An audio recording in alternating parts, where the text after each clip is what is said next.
দ্বিতীয় দফায় পুলিশের সঙ্গে আলোচনা করলেন চিকিৎসকরা। কৃষ্ণেন্দু অধিকারী রয়েছে। কৃষ্ণেন্দু, আলোচনার মাধ্যমে কোনো সমাধান সূত্র কি বেরোলো?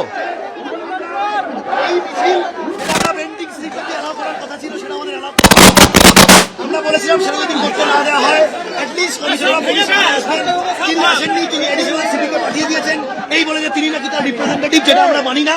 আমরা চাই যে এই পুলিশ যে নাকি ক্লেম করে যে তাদের একটা মানবিক দিক রয়েছে, আমরা যারা ডাক্তার ছাত্র পড়ুয়া তাদেরকে সেই জায়গাটা অ্যালাউ করা হোক। আমরা দায়িত্ব নিয়ে বলছি, পুরো মিছিলের দায়িত্ব নিয়ে বলছি যে কোথাও কোনো মিসক্রিয়েন্ট হবে না, কোথাও কোনো বিশৃঙ্খলা সৃষ্টি হবে না। আমরা পুলিশ বললো,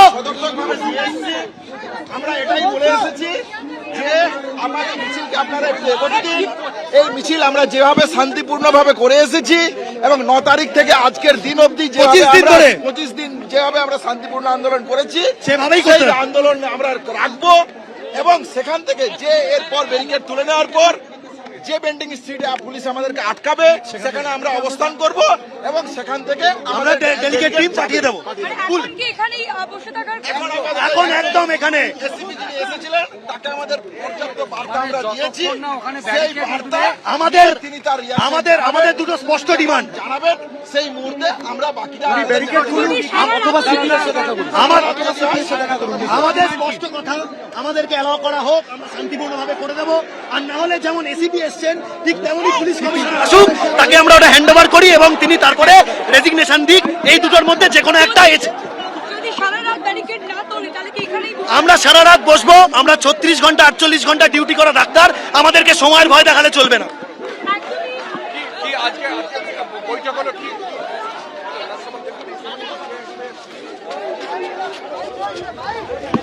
একেবারে সরাসরি আপনারা দেখতে পাচ্ছেন নিজেদের অবস্থানে অনড় রয়েছেন আন্দোলনকারী জুনিয়র ডাক্তাররা। সরাসরি কথা বলবো সন্দীপ সরকারের সঙ্গে, অ্যাডিশনাল সিপির সঙ্গে কথা হলো।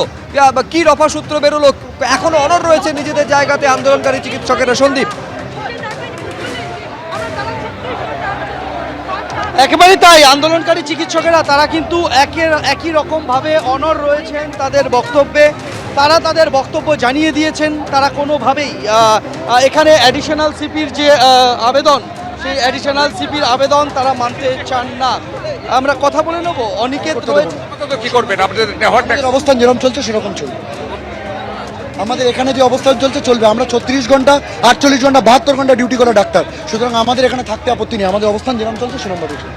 অর্থাৎ অ্যাসিস্ট্যান্ট কমিশনার অফ পুলিশ এবং ডিসি সেন্ট্রাল আজকে এসেছিলেন, এখানকার চিকিৎসকদের সঙ্গে কথা বললেন, তারা প্রস্তাব দিলেন যে তিনি কথা বলতে চান, তার সঙ্গে কথাও বললেন চিকিৎসকরা, কিন্তু তাদের দাবি এক এবং অনড় তারা যে তারা পুলিশ কমিশনারের সঙ্গে কথা বলতে চান এবং এখান থেকে বেন্টিং সিট পর্যন্ত এগোতে চান। যদিও সেটা পুলিশ রাজি হয়নি। পুলিশ কমিশনারের সঙ্গে কথা বলার জন্য পুলিশ কমিশনারের কাছে 20 জনের একটা প্রতিনিধি দল তৈরি হয়েছে, কিন্তু পড়ুয়ারা যারা চিকিৎসক তারা দাবি করছেন যে এখান থেকে তাদের এগোতে দিতে হবে বেন্টিং স্ট্রিট পর্যন্ত, তারপর সেখান থেকে তারা প্রতিনিধি দল যাবেন এবং পুলিশ কমিশনারের সঙ্গে মিট করবেন। কিন্তু কোনোভাবেই সেই প্রস্তাবে ছাড়া দেয়নি পুলিশ। যে কথা বলবে তাহলে আমরা যেটা মনে করি যে যেমন শান্তিপূর্ণ আর মিছিলকে রাখার দায়িত্ব আমাদের, আমরা বলেছি ব্যারিকেড তুলে নেওয়ার পর হিউম্যান চেন করে আমরাই সেই অবধি যাব এবং সেখানে গিয়ে আমরা বসে পড়বো। তাহলে আমাদের দায়বদ্ধতার জায়গা আমরা যেমন রেখেছি, আমরা মনে করি কলকাতা পুলিশও তার দায়বদ্ধতার জায়গা রাখবে। যে কোনো গণতান্ত্রিক পরিসরে এই দায়বদ্ধতার জায়গাটুকু যদি না থাকে তাহলে আমরা মনে হয় আরও অন্ধকারের দিকে এগিয়ে যাব। পুলিশের তরফ থেকে উনি বলেছিলেন যে তোমরা এসো লালবাজারে গিয়ে কথা বলি। আমরা বলেছি না স্যার, এটা হতে পারে না। আর যদি সিপি স্যার এখানে আসেন তাহলে কথা হতে পারে, যদি সিপি স্যার না আসেন তাহলে আমাদের ব্যারিকেড তুলে নিন। আমরা আমাদেরকে মিছিল যেটুকু জায়গা অবধি যাওয়ার কথা ছিল আমরা সেখানে গিয়ে আমরা দায়িত্ব নিয়ে সেই জায়গা অবধি ইনশিওর করে মিছিল আমরা পৌঁছে সেখানে আমরা অবস্থান বসে যাব এবং বাকিটা আমরা তারপর ডেলিগেট যেমন যাওয়ার কথা ছিল সেটা আমরা করব। আমি ওখানে কথা বলে এসেছি, এর বেশি আমি আর কিছু বলবো না। না না প্লিজ প্লিজ, আমি যা কথা বলার কথা ওখানেই বলে এসেছি। তখন তো আপনারা ছিলেন ওখানে, আপনারা তো তখন না তখন তো আপনি পেয়েছেন, নতুন করে কিছু বলার নেই আমার। Thank you.